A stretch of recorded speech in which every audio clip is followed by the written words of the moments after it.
Assalamualaikum warahmatullahi wabarakatuh. Materi berikutnya adalah lanjutan dari manajemen Jepang dan perbandingannya dengan manajemen Amerika, adalah tentang organisasi atau manajemen tipe Z. Apa itu tipe Z? Ya, mari kita lihat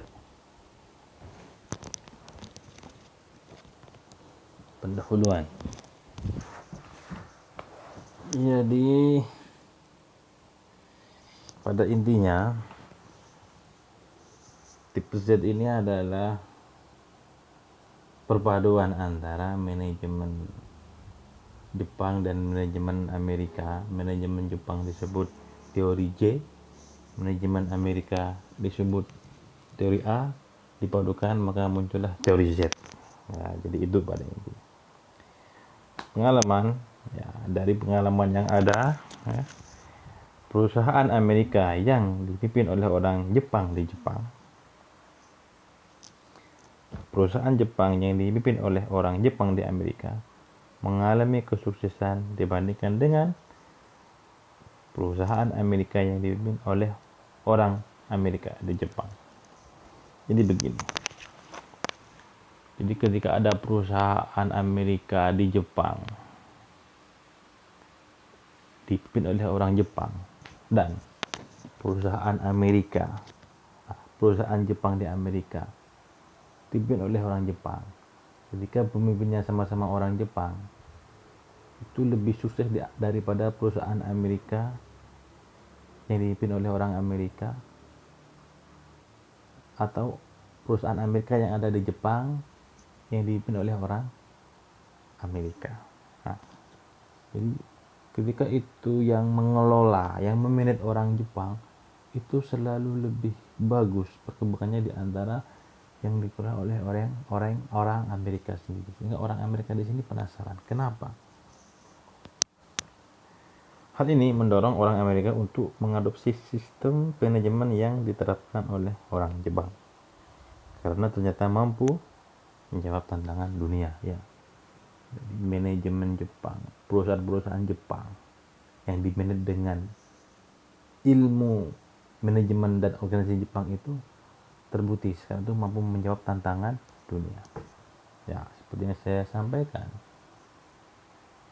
kendaraan yang berseliweran di sekitar kita, ya 90% lah, bahkan lebih, 90% lebih buatan Jepang, ya, elektronik, ya, dan lain sebagainya, produk-produk rumah tangga, ya, pertanian,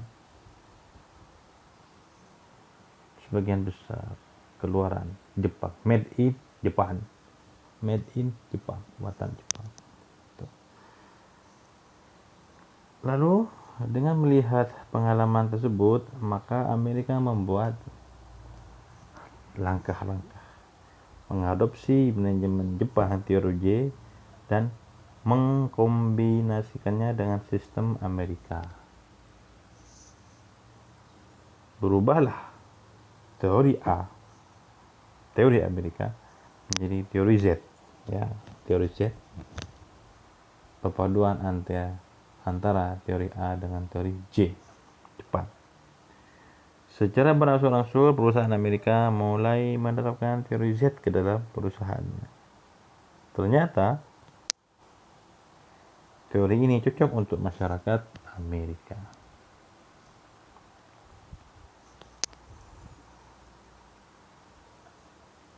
Seperti apa itu manajemen tipe Z? Di satu pihak menerapkan gaya manajemen Amerika seperti sistem informasi modern, sistem akuntansi, perencanaan, dan lain-lain. Di lain pihak menerapkan gaya manajemen Jepang. Jadi kalau boleh saya bahasakan, ada software, hardware begitu ya. Jadi hardware-nya yang tampak lah begitu, pakai Amerika, tapi software yang tidak tampak, manajemen kan tidak tampak. Bagaimana seni memimpin perusahaan, seni meningkatkan kinerja bawahan. Seni dari pemimpin mengambil hati bawahan itu kan tidak nampak. Jadi softwarenya menggunakan Jepang, kira-kira seperti itu. Jadi yang kasar-kasar itu, barang-barang yang nampak itu menggunakan barang-barang milik Amerika, tapi yang tidak tampak teorinya, cara bicaranya, ya, itu menggunakan ilmunya orang Jepang, kira-kira seperti itu. Oke. Manajemen Jepang yang diterapkan di Amerika antara lain, jadi ini ada sebuah barang perusahaan Amerika, tapi di dalamnya menggunakan gayanya manajemen Jepang. Apa itu? Kita lihat yang pertama, teori Jepang yang diterapkan dalam teori Amerika itu apa? Jangka waktu lama, ya.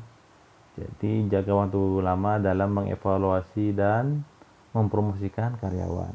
Ya, jadi yang awalnya Amerika itu ketika ada karyawan nggak kerja langsung dipecat, ada karyawan langsung dipecat, itu tidak dilakukan lagi. Jadi Amerika itu masih membina dulu, ya, membina dulu, dilatih, dibina. Ketika sudah dibina, dilatih tetap, baru dia mengambil keputusan untuk diberhentikan atau dimutasi ke tempat lain, atau ketika dibina, dilatih sudah bagus, lebih unggul dari teman-teman yang lain, bisa dipromosikan. Ya. Maka ada istilahnya, kalau bisa dibina, kita bina, kalau tidak bisa dibina, dibinasakan. Nah, muncul seperti itu di kita. Jadi itu muncul karena ini teori Z ini. Yang kedua, sistem evaluasi dan promosi lambat, tidak selama di Jepang ya sampai 10 tahun, ya seperti tadi yang saya sampaikan di penjelasan pertama tadi. Evaluasi promosi lambat tapi tidak selama Jepang yang 10 tahun sekali. Jadi yang pertama ini juga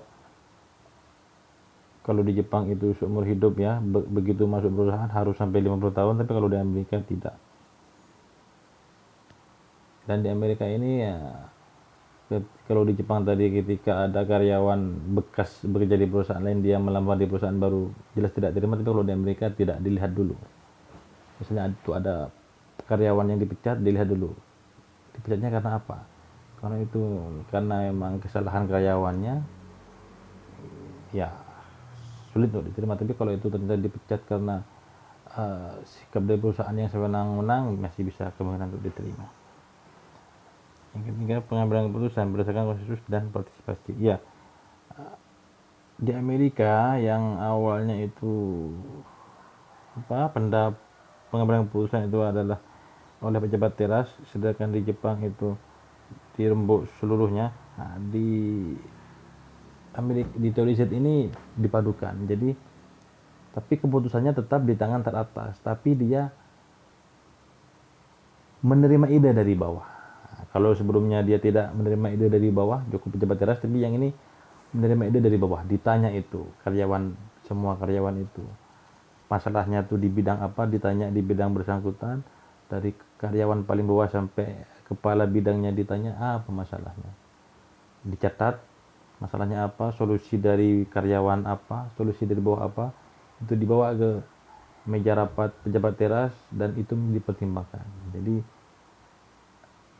mendengarkan keputusan dari bawah, tapi yang memutuskan adalah pejabat di atas, dan keputusan yang diambil adalah hasil dari usul dari bawah itu tadi. Gitu. Kemudian yang keempat, tanggung jawab. Keputusan secara kolektif, tanggung jawab terletak pada masing-masing orang. Ya, jadi karena itu tadi dirapatkan, tapi rapat semua orang itu, musyawarah itu tidak bisa memutuskan, dia hanya bisa memberikan saran. Keputusan tetap di pejabat, di masing-masing orang, maksudnya itu di pejabat-pejabat pimpinan perusahaan, tapi yang diputuskan adalah hasil dari saringan usul di bawah itu tadi. Jadi tidak menyimpang dari usulan di bawah itu tadi. bersifat keseluruhan. Keakraban karyawan dengan atasan hanya pada hubungan pekerjaan saja. Ya, jadi di sini memang Amerika itu yang awalnya ada jarak antara pimpinan antara perusahaan dengan karyawan, ini mulai